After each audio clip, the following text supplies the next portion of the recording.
함께 보실 하나님의 말씀은 사무엘상 24장 1절에서 7절까지 말씀입니다. 사무엘상 24장 1절에서 7절까지 말씀입니다.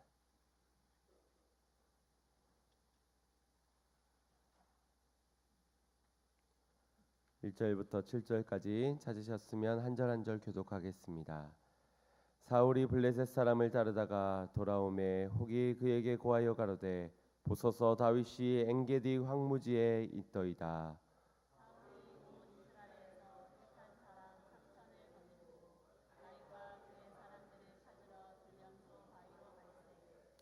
길가 양에 우리에 이른즉 굴이 있는지라. 사울이 그 발을 가리우러 들어가니라. 다윗과 그의 사람들이 그 굴 깊은 곳에 있더니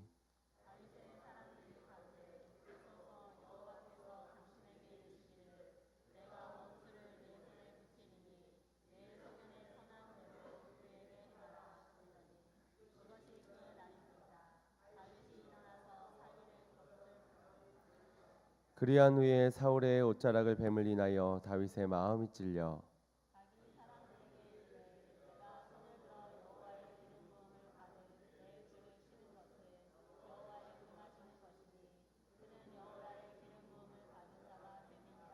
함께 보겠습니다. 다윗이 이 말로 자기 사람들을 금하여 사울을 해하지 못하게 하니라. 사울이 일어나 굴에서 나가 자기 길을 가니라. 아멘. 할렐루야. 오늘도 하나님의 크신 은혜가 있기를 간절히 소망합니다. 어제 저희 아들의 유치원 작은 음악회를 다녀왔는데요.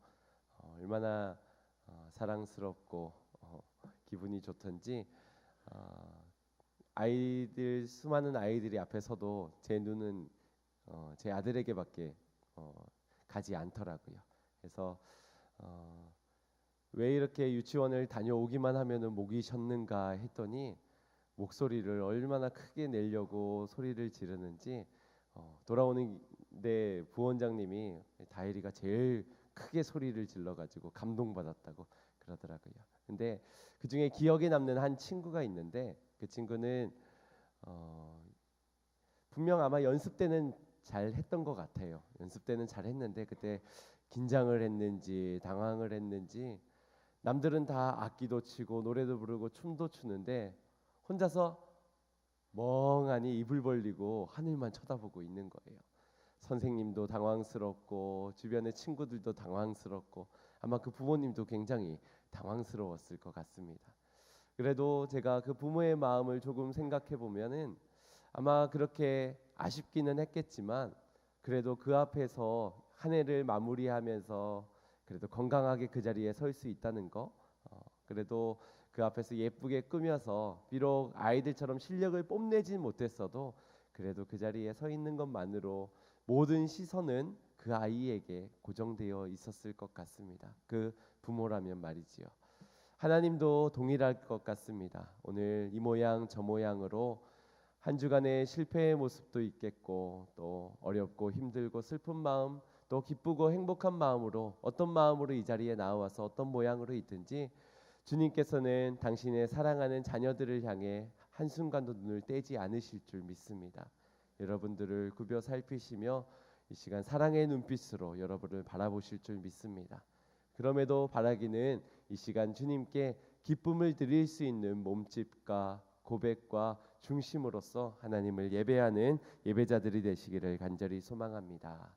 이스라엘의 왕이었던 사울은 하나님께 버림을 받게 되고 새로운 왕으로 다윗을 삼으시게 되었습니다.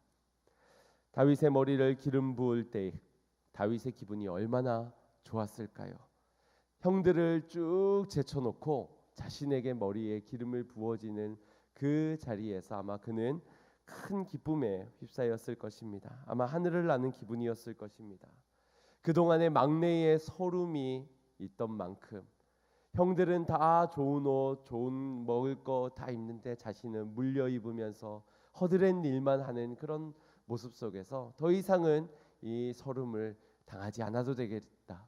허드렛 일도 하지 않아도 되겠다. 짐승과 내가 이제 더 이상 뭐 싸울 필요도 없겠다라고 생각하지 않았겠습니까? 우리가 하나님으로부터 은혜를 받고 약속을 부여받았을 때 우리의 기대와 소망이 그러할 것 같습니다. 하나님의 약속을 부여받았고 은혜를 받았을 그때의 즉각적인 반응으로 하나님이 뭔가 축복을 해주시겠지, 응답을 해주시겠지, 내 인생이 이제 앞으로 달라지겠지라는 기대를 가지게 될 것입니다. 그러나 그것은 증표와 같은 것이었지 전혀 다윗의 삶은 달라진 것이 없습니다.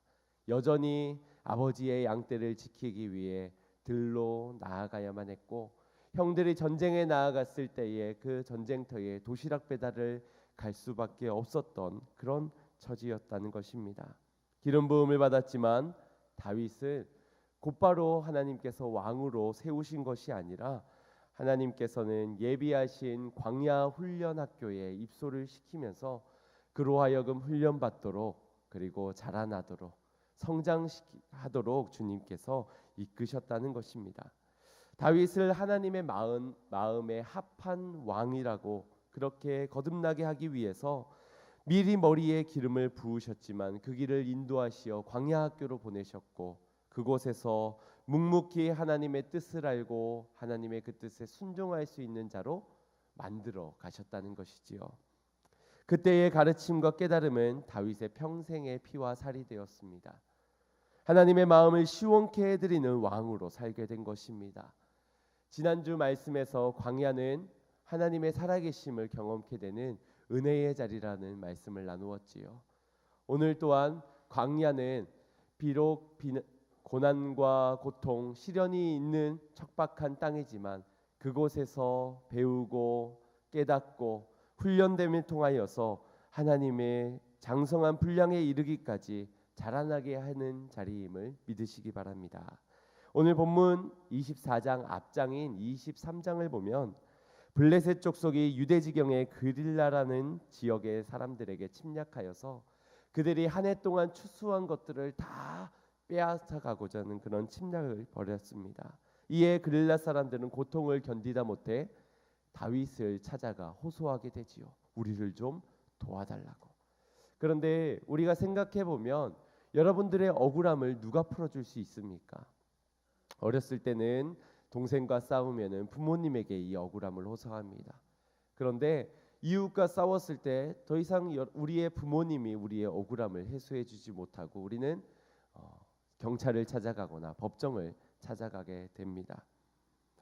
그런데 다윗에게 찾아갔다는 것, 왕이 있음에도 불구하고 이 문제를 가지고 다윗에게 찾아갔다는 것에 있어서는 분명 무언가 이유가 있겠고 그만한 문제의 해결의 능력이 다윗에게 있다는 것을 신뢰했기 때문이라고 여겨집니다. 하지만 다윗이 힘이 있고 문제를 해결해 줄 수 있는 그런 상황이었던가? 그렇지 않습니다. 다윗은 지금 사울의 낯을 피하여서 도망자의 신세였습니다. 자신을 따르는 무리들도 사울 군대에 비하면 너무나도 보잘것없는 그런 사람들이었지요. 집도 없고 돈도 없고 아무런 도와줄 형편이 되지 못하였음에도 불구하고 다윗에게 갔다는 것입니다. 다윗이야말로 자신들을 구원해 줄 수 있는 존재로 믿었기 때문이지요. 이건 군대를 몇 명이나 가지고 있고 군대가 있고 없고 또 권력이 있고 없고 이것을 떠나서 명분이 있고 없고를 떠나가지고 사울은 이 모든 것을 가진 자였지만 나눌 수 없는 자였고 다윗은 가진 것이 없었지만 나눌 수 있는 자였기에 그들은 다윗을 선택한 것입니다. 도둑이 들어오면 어디에 전화를 거십니까? 너무 유치해서 대답을 안 하시는 거죠. 112에 전화를 합니다. 불이 나면 119. 간첩 신고를 하려면 그죠. 우리는 다 아는데 요즘 애들은 아마 모를 것 같아요. 저의 어렸을 때만 해도 이 간첩 하나 잡아가지고 인생 한번 성공해 보고자 그렇게 말투가 조금만 이상해도 이렇게 막 눈초리를 희미하게 뜨면서 의심하고 보았던 기억도 납니다. 그래서 동해에서나 서해에서 이 최근방에서 근무를 하면서 혹시나 배를 타고 떠내려오는 간첩이 있지 않을까 그쪽에 가서 한번 성공해 보려는 그런 생각들도 가졌던 것 같습니다. 그런데 오늘날에는 전혀 그럴 필요는 없는, 경각심도 가지지 않는 그런 상황이지요. 우리는 사건 사고가 일어나면은 긴급 전화를 합니다. 그런데 문제가 생겼습니다. 사건 사고가 생겼습니다. 그런데 그 해당 부서에 전화를 하는 것이 아니라 494에 5848로 전화를 하는 것입니다. 참고로 저희 교회 전화번호입니다. 문제가 생겨서 해당 업체에 전화를 하는 것이 아니라 교회를 전화로 한다니. 그런데 교회가 이러한 역할을 감당해야 되는 것이 아니겠습니까? 소외되고 외롭고 도움이 필요한 자들에게 도움을 줄 수 있는 곳이 교회가 되어야 할 것입니다. 고통받고 신음맞는 자들이 언제든지 찾아와서 위로를 경험할 수 있는 곳이 교회가 되어야 할 줄 믿습니다. 우리 교회에 온다고 돈을 나누어 줄 수 있는 것이 아닙니다. 돈을 나누어 주겠다고 오라는 것도 아니고 뭐 국수를 매일매일마다 말아드릴 수도 없습니다. 또 잠을 잘 수 있는 그런 처소도 저희 교회에는 없습니다. 그렇지만 세상의 모든 문제의 해결자 되신 예수 그리스도를 전해줄 수 있는 복음이 있고 그들의 상처를 위로해 줄 수 있는 주님의 말씀이 있기 때문에 우리 교회가 이 모든 일들을 감당해야 될 줄 믿습니다. 다시 한번 알려드립니다. 494에 5848입니다. 지역번호는 딴 데 전화하시면 안 됩니다. 사실 다윗이 도움을 요청받았을 때 고민에 빠지게 됩니다. 왜냐하면 자신의 처지는 도와줄 형편이 되지 못하기 때문이었지요. 그러나 그는 자신의 처지는 뭐도 아니고 도와줄 처지는 아니어서 고민에 빠지게 되었지만 이 문제를 외면하지 않고 하나님께 나아가 기도를 하게 됩니다. 이것이 사무엘상 23장 2절 말씀에 기록되어져 있습니다. 함께 합독해 보겠습니다. 시작. 이에 다윗이 여호와께 묻자와 가로되 내가 가서 이 블레셋 사람을 치리이까? 여호와께서 다윗에게 이르시되 가서 블레셋 사람을 그릴라를 구원하라 하시니. 아멘. 주께 기도하고 주의 뜻을 구하고 나서 그는 블레셋과의 싸움을 나가게 되고 크게 이기게 되며 그릴라 사람들을 구원하였다라고 성경은 기록하고 있습니다. 그런데 이 일로 다윗에게 위기가 찾아오게 됩니다. 사울이 그릴라에 다윗이 있다는 소식을 듣게 된 것이지요. 이전까지는 숨어 있어서 어디 있는지 찾아볼 수가 없었지만 전쟁에 나서고 또 그릴라 사람들의 이야기를 통하여서 사울에게까지 이 소식이 전해지게 된 겁니다. 참으로 무서운 것은 사울이 이 사건을 가지고 어떻게 생각하는지를 보면 참 무서운 생각이 듭니다. 23장 7절 말씀입니다. 다윗이 그일라에 온 것을 혹이 사울에게 고하매 사울이 가로되 하나님이 그를 내 손에 붙이셨도다. 그가 문과 문빗장이 있는 성에 들어갔으니 갇혔도다 라고 말씀합니다. 그가 고백하길 하나님이 다윗을 나 사울의 손에 붙였다라고 사울이 고백을 하고 있는 것입니다. 사실입니까? 거짓입니까? 하나님은 다윗을 사울의 손에 주신 일이 없습니다. 그럼에도 불구하고 이렇게 생각하는 것, 사실 이러한 해석이 무리도 아닌 것이 다윗을 잡고자 혈안이 되어 있는 사울에게 마침 들려오는 소리가 무엇입니까? 다윗이 어디에 있는지를 듣게 됩니다. 거기에다가 그릴라 사람들이 사울 편에 붙어서 지금 다윗이 어디에 있는지를 다 구해주고 있습니다. 자신은 가진 군대를 가지고 쳐들어가서 만나기만 하면 이 다윗을 충분히 이길 수 있는 권력과 힘을 가지고 있었습니다. 그가 생각하길 이 일이 술술 풀리는 모든 상황이 지금 하나님께서 역사하고 있는 것이라고 믿었다는 것입니다. 하나님이 역사하고 계신 것은 맞지만 사울의 손에 붙이시기 위해서라는 것은 굉장한 착각이었지요. 하지만 이런 착각을 우리도 하며 살아가고 있지 않습니까? 일이 술술 풀리면 자기가 잘하고 있다고 여깁니다. 내가 잘하고 있다고 여기면서 하나님이 축복해 주신다고 여기지요. 또한 나와 반대되는 사람, 나와 좀 꺼려지는 사람이 불행한 일을, 사고와 사건을 당하게 되었을 때 우리는 그 사람이 벌을 받는다라고 생각을 합니다. 이와 같이 자기중심적 사고를 가지는 것, 이것은 우리 인간의 본능과도 같다라고 말할 수 있습니다. 이 본능은 어찌 거슬릴 수 있을까요? 사울은 본능대로 상황과 환경을 보니 어라, 이것은 하나님이 나에게 은혜를 베푸시고 계시는구나. 반면에 다윗은 은혜를 받지 못하고 있는 것이구나 라고 믿고 확신했습니다. 이것이 그의 본능에 이끌린 그의 자기중심적인 사고였습니다. 여론을 의식하고 분위기를 파악하기 위해서 그릴라 사람들에게도 또 십사람들에게도 귀를 기울이면서 또 자신들의 군사들과 백성들의 소리를 기울이면서 그들에 따라 움직였던 것이 사울 왕이었습니다. 하지만 다윗은 본능에 이끌리려 하지 않았습니다. 상황과 환경을 보며 판단하려 하지 않았습니다. 그는 자기 중심적으로 판단되어지려 할 때 그때에 기도하였습니다. 여호와께 묻자오되, 하나님께 묻자오되, 이것이 다윗의 선택이었습니다. 하나님, 내가 어찌해야 됩니까? 블레셋 사람들과 같이 내가 싸우러 나아가야 됩니까? 나한테 아무런 도움이 되지 않고 그릴라 사람들이 나에게 뭔가 해준 것도 없는데 내가 저들을 위해 나서야 됩니까? 심지어는 나와 함께하는 이 무리들은 하지 말라, 우리는 그런 형편이 되지 못한다라고 막아섭니다. 그럼에도 주님, 주님의 뜻은 무엇입니까? 어찌하여야 합니까? 이것이 다윗의 선택이었습니다. 다윗이 광야에서 배우고 깨달은 것이 바로 자기중심적인 사고를 가지고 살아가고 판단하는 것이 아니라 단 한 걸음을 떼더라도 하나님이 내게 무엇을 원하시는가? 하나님의 뜻이 어디에 있는가? 갈 것인가 말 것인가? 이것을 늘 묻고 구하는 삶의 자세를 배우게 된 것입니다. 곧 기도하는 인생이었다는 것입니다. 우리는 뻔한 것은 기도하지 않습니다. 우리는 늘 반복적으로 행해왔던 선택들에 있어서는 기도하지 않습니다.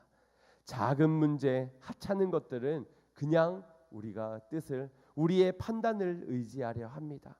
하지만 정말 중요한 것은 작은 일, 뻔한 일, 아무것도 아닌 일에도 기도할 줄 아는 자가 되어야 할 줄 믿습니다.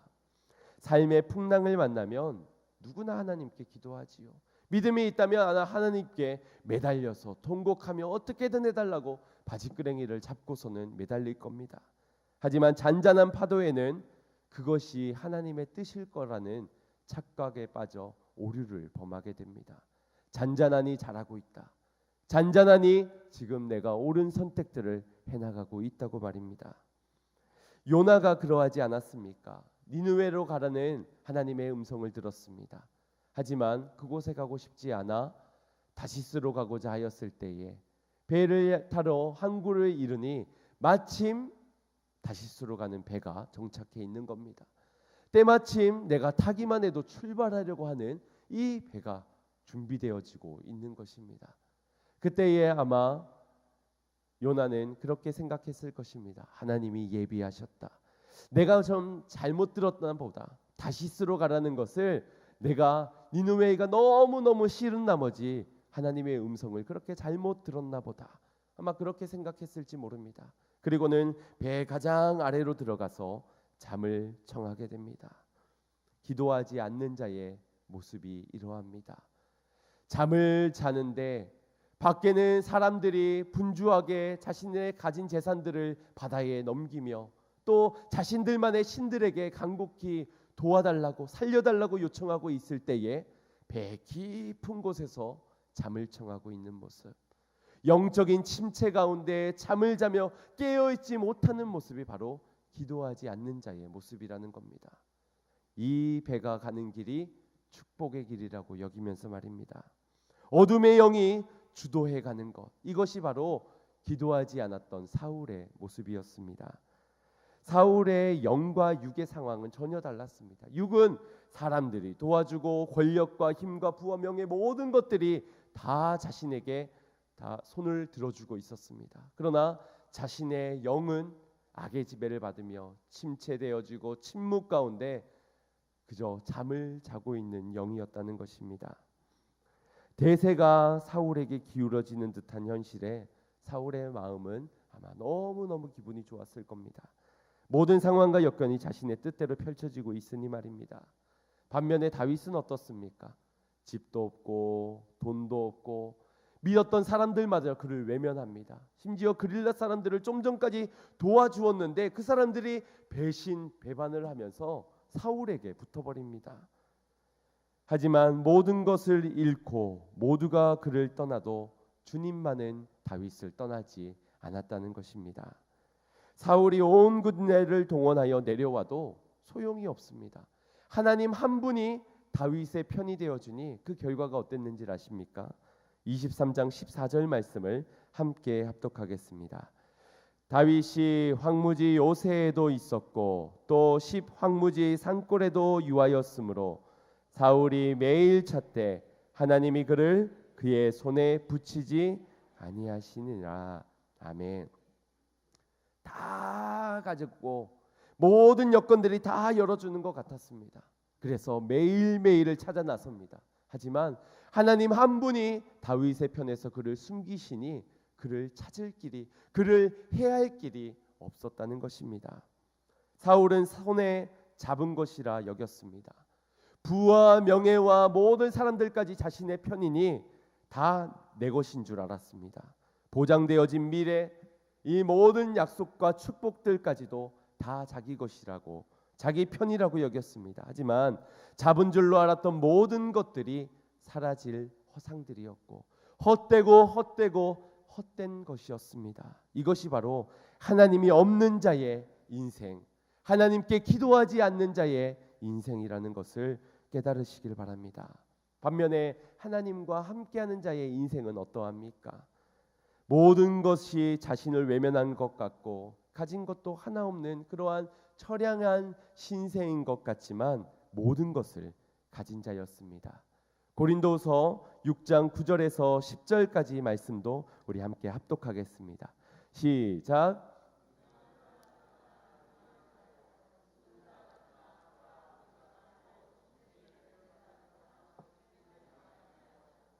근심하는 자 같으나 항상 기뻐하고 가난한 자 같으나 많은 사람을 부유하게 하고 아무것도 없는 자 같으나 모든 것을 가진 자로다. 아멘. 모든 것을 다 가졌지만 모든 것을 가지지 못한 자가 사울이었고 모든 것을 다 못 가진 것 같지만 모든 것을 가진 자가 바로 다윗이었습니다. 이것이 하나님 한 분이 있고 없고의 극명한 차이라는 것입니다. 기도하지 않는 자가 범하게 되는 가장 큰 오류가 무엇입니까? 자신이 곧 하나님이 되는 것입니다. 자신의 생각이, 자신의 뜻이, 자신의 계획이, 자신의 결단이 다 답이 되고 길이 되어 자신만의 하나님을 구축하며 그 뜻대로 살아가는 인생이 된다는 겁니다. 그때만이었을까요? 사울이 그때만 오류를 범한 것이고 좀 다윗은 그때만 행운을 얻은 것일까요? 잠깐의 실수였고 다윗은 잠깐의 행운이 그저 우연처럼 찾아온 것이었을까요? 그렇지 않습니다. 그것이 곧 그들의 삶의 태도와 방향이었습니다. 그들의 전부였고 그들의 신앙과 믿음이었습니다. 그러니 24장에 이르러서도 동일한 모습을 보이게 됩니다. 24장에서도 사울은 여전히 하나님 없는 자기중심적 사고를 이어갑니다. 1절을 보십시오. 사울이 블레셋 사람을 쫓다가 돌아오매 어떤 사람이 그에게 말하여 이르되 보소서 다윗이 엔게디 광야에 있더이다 하니 사울은 23장 말미에 있어서 그 그릴라 사람들과 또 십 사람들을 통하여서 다윗의 위치를 제공받게 되고 그를 쫓아서 죽이려 합니다. 그러나 그를 찾아내지 못합니다. 그러다가 들려오는 소식은 블레셋 사람들이 자신들의 땅의 영토에 침범을 하게 되었다는 소식을 듣게 됩니다. 그래서 지금 다윗을 쫓는 것이 아니라 이 블레셋 사람들을 쫓아내야 되겠다고 군대를 돌이켜 자신들의 땅으로 돌아가게 됩니다. 그리고선 24장에 들으러 이 블레셋 사람들과의 전쟁을 마치고 돌아오는 길이었습니다. 그때 다윗의 소식을 듣게 됩니다. 싸움에 이겼든 졌든 이 전쟁이라는 것은 엄청난 리스크를 안겨줍니다. 먼 곳을 가야만 했고요. 집도 먹을 것도 없는 처지에서 생사를 걸고 싸워야 되는 전쟁터입니다. 전쟁을 하고 나서는 아마 자신들의 주위의 동료들도 그 전쟁터에서 목숨을 잃어버리고 슬픔 가운데 피곤한 몸을 이끌고 돌아오는 현장이 바로 이 전쟁을 끝내고 돌아오는 길이라는 것이지요. 그런데 그 상황에서 다윗의 소식을 듣게 되자 사울이 어떤 선택을 하게 됩니까? 24장 2절 말씀입니다. 사울이 온 이스라엘에서 택한 사람 3천을 거느리고 다윗과 그의 사람들을 찾으러 들염소 바위로 갈새. 이전까지만 해도 상황을 그렇게 직시하면서 판단을 하였던 그입니다. 여론을 의식하고 사람들의 말에 귀를 기울이면서 판단하였던 그입니다. 그런데 다윗을 죽이고자 하는 것이 도대체 무엇이기에 전쟁터에서 많은 신하들을 잃고 피곤한 몸을 본인도 이끌고 있음에도 불구하고 사울 한 명을 죽이고자 3천 명의 군대를 그 자리에서 즉시 이끌고 다윗에게 엔디게의 광야로 향하게 됩니다. 사리분별을 하지 못하는 것이지요. 지금 무엇이 더 중요한지를 깨닫지 못하고 있는 겁니다. 이것이 정신 나간 왕이라는 평가와 미친 왕이라는 그런 평가가 사울에게 정해지는 이유입니다. 이것이 기도하지 않는다는 증거가 되는 것이지요. 오늘 본문은 그의 미련함의 극에 달하는 장면을 보여주고 있습니다. 다윗이 들어가 있는 그 굴에 하필이면은 사울이 들어가서 그곳에서 용변을 보고 있습니다. 24장 4절 말씀에 보면 다윗을 믿는 신하들이 그 굴에서 같이 숨어 있는데 사울이 혼자 들어와서 그곳에서 용변을 보는 모습을 보고 다윗이여, 이때입니다. 지금 당장 저를 죽여야만 합니다. 하나님이 사울을 당신의 손에 붙이신 것입니다. 어서 원수를 갚으십시오. 사람들이 말합니다. 여론이 그렇습니다. 하지만 다윗의 선택은 옷자락을 가만히 베는 것이었습니다. 이마저도 죄책감을 느끼면서 베게 됩니다. 사울이라면 어땠을까요? 사무엘상 15장의 24절에 가면 사울의 선택이 어떻게 하였을지를 예상할 수가 있습니다. 함께 합독해 볼까요? 사울이 사무엘에게 이르되 내가 범죄하였나이다. 내가 여호와의 명령과 당신의 말씀을 어긴 것은 내가 백성을 두려워하여 그 말을 청종하였음이니이다. 그의 고백에서는 하나님을 두려워한 것이 아니라 누구를 두려워하였다고요? 백성을. 그들의 말을 청종하여서 이렇게 행하였다라고 고백합니다. 지난날의 사울입니다. 자신이 하나님의 뜻이 아닌 사람의 뜻을 따름으로 죄를 지었다라고 말합니다. 그에겐 하나님보다 사람이 더 중요했습니다. 사람들의 바람대로 아마 위치가 바뀌었더라면 다윗을 죽였을 것입니다. 모두가 원하는 일이고 환경과 상황을 따져볼 때 이것이 옳은 판단이라고 생각하여 아마 칼을 들었을 것입니다. 다윗이라고 고민이 되지 않았을까요? 사람들이 말을 합니다. 또 사울을 지금 죽이지 않으면 곧 자신의 목숨이 위태로운 상황입니다. 내가 살고 우리 동료들을 살게끔 하기 위해서 평화로운 나라, 평화로운 삶을 위해서는 지금 칼을 들고 결단을 내려야만 했습니다. 그래야 평화의 나라가 올 것 같기 때문입니다. 하지만 다윗의 선택은 사울의 목숨이 아니라 사울의 옷자락이었습니다. 이것이 무슨 의미입니까? 평화의 하나님의 나라는 우리가 만들 수 있는 것이 아닙니다. 우리가 만들게 되는 것이 아닙니다. 하나님께서 만드시는 것이고 하나님께서 우리에게 주시는 것입니다. 우리의 인위적으로 쟁취하여서 만들어가는 나라가 아니라는 것입니다. 내가 사울을 죽임으로 나의 왕국을 세울 수는 있습니다. 다윗의 왕국을 세울 수는 있습니다. 평화의 시대를 도래하게 할 수 있습니다. 나를 쫓는 이 무리들에게 만족을 주며 저들에게도 평화를 줄 수 있습니다. 하지만 그 세워진 왕국에는 하나님이 없다는 것입니다. 그로 이룬 평화의 나라는 금세 다른 적군이 쳐들어와 빼앗겨 버릴 평화였다는 것입니다. 기도하는 여러분, 하나님의 뜻을 구하는 여러분, 먼저 그 나라와 그 의를 구하고자 하는 여러분, 하나님의 나라는 하나님의 뜻 가운데 하나님께서 이루심을 믿으시기 바랍니다. 그분의 의도 하나님께서 주시는 것입니다. 우린 그저 기도할 뿐입니다. 그때를 기다릴 뿐입니다. 그때까지 옷자락만 베고 하나님께 맡기는 것입니다. 우리 손에 들려 있는 칼로, 여러분의 손에 들려 있는 칼로 무엇을 하고자 하십니까? 우리의 평화로운 나라를 만들고자 하십니까? 하나님의 나라, 하나님의 의를 온전히 세우기를 원하십니까? 모든 이들이 말할지 모릅니다. 그 칼로 베어내라고, 그 칼로 나라를 만들어가라고. 예수님이 잡히시던 날 밤, 그날 밤에도 베드로는 예수님을 지키기 위하여 칼을 빼들었습니다. 그리고 그 칼을 휘둘러 예수님을 잡아가고자 하는 대제사장의 종인 말고의 귀를 자르게 됩니다. 그렇게 잘라서, 그렇게 칼을 휘둘러서 그 나라가 완성될 것이라 믿었습니다.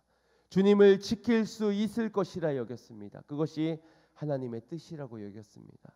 그러나 그것은 하나님의 나라를 위한 일이 아니었습니다. 예수님은 베드로에게 말하길 그 칼을 집에 꽂아 넣으라라고, 집어넣으라라고 말씀하십니다.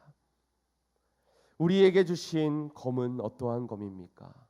사람을 죽이기 위한 검입니까? 아니면 사람을 살려내기 위한 검입니까? 우리의 손에 들려 있는 것이 말씀의 검이기를 소망합니다. 성령의 검이기를 소망합니다.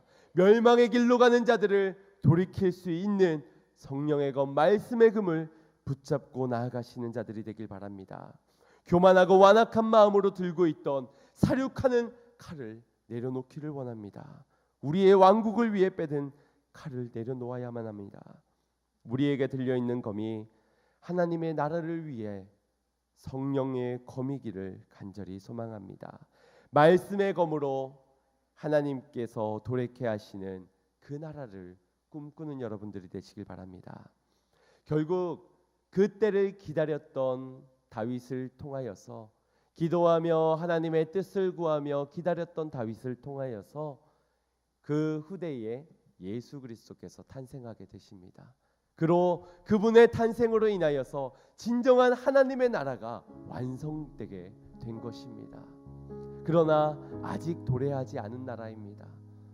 예수 그리스도께서 다시 강림하실 그때에 도래하게 될 그 나라가 되기까지 여러분들은 무엇을 하고자 하십니까? 우리의 손에 든 말씀의 검을 가지고 하나님의 나라를 세워가는 일에 쓰임받는 자들이 되길 원합니다. 말씀의 검을 가지고 그 의를 회복하기 위해서 쓰임받는 우리 양문교회가 되기를 소망합니다.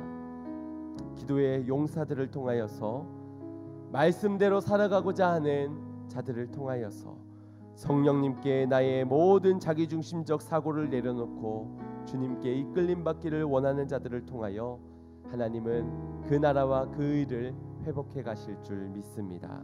하나님이 하실 것을 믿으십니까? 주님께서 하실 것을 믿으십니까? 하나님의 나라를 위하여 우리를 사용해 달라는 그 간절한 바람을 가지고 오늘 일어서 회복되어져 가는 심령들이 되기를 원합니다. 이 약속을 믿고 오늘도 우리에게 들려진 이 검을 가지고 무엇을 해야 할지를 구별하고 주의 뜻을 구하며 하나님의 나라를 회복해가는 축복의 도구들이 되시기를 주님의 이름으로 축원드립니다. 우리 같이 찬양하겠습니다. 찬양하시면서 하나님, 나의 뜻, 나의 중심, 나의 사고가 아니라 하나님이 지금 내게 무엇을 원하시는지, 내게 이 시간 무엇을 원하고 계시는지를 간구하는 자들 되게 하소서. 잔잔한 파도에도 순풍 가운데서도 주님, 여기가 지금 내가 서 있어야 될 곳인지, 여기에서 하나님의 뜻이 무엇인지를 기도하며 구하는 자가 되게 하여 주시어서 그 나라를 위해, 그 완성되고 도래될 그 나라를 위해서 오늘 나를 사용해 주시옵소서. 그렇게 기도하는 마음으로 찬양하고 기도하겠습니다. 우리 함께 기도해. 우리 함께 기도해. 주 앞에 나와 무릎 꿇고 긍휼 베푸시는 주 하늘을 향해 두 손 다시 한번 더 우리 함께 기도해. 우리 함께 기도해. 주 앞에 나와 무릎 꿇고 긍휼 베푸시는 주 하늘을 향해 두 손 들고 하늘문이 열리고 은혜의 주님 그 땅 가득 내리도록 마침내 주 오셔서 은혜 비추기 우리 위에 사모하는 심령에게 부으실 것입니다. 우리 함께 기도해.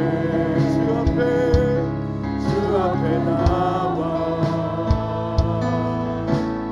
무릎 꿇고 긍휼 베푸시는 주 하늘을 향해 두 손들 하늘문이 열리고 은혜 비추니 이 땅 가득 내리도록 마침내 주 오셔서 은혜 비추니 우리 주님의 은혜를 내려주소서. 하늘 문이 열리고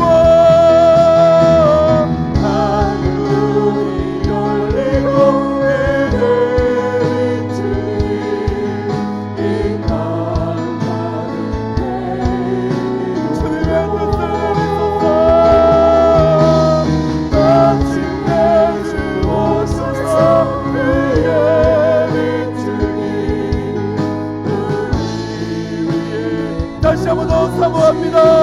하늘문이 열리고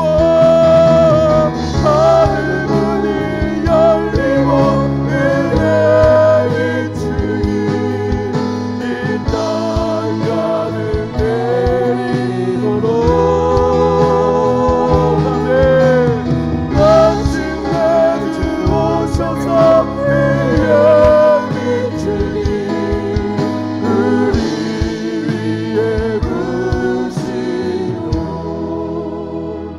같이 기도하겠습니다.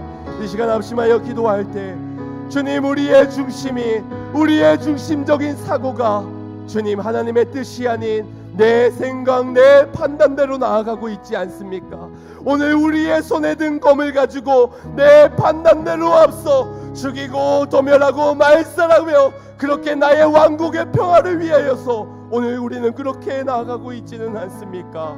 주님, 우리의 손에 든 검을 돌아보게 하여 주시고 우리의 중심이 무엇인지, 내가 하나님의 뜻을 구하고 찾고 있는지, 그 나라를 위하여서 주님을 구하고 매달리고 있는지, 은혜를 사모하고 있는지, 우리가 원하는 하나님의 나라는 어떠한 나라인지를 주님 돌아보게 하여 주시어서 기도하며 깨어있는 사람 되게 하소. 말씀 가운데 성령에 이끌려 살아가는 그 나라를 위하여서 쓰임받는 도구가 되게 하여 주시옵소서. 우리 함께 주여 한번 머리 짚고 기도하겠습니다.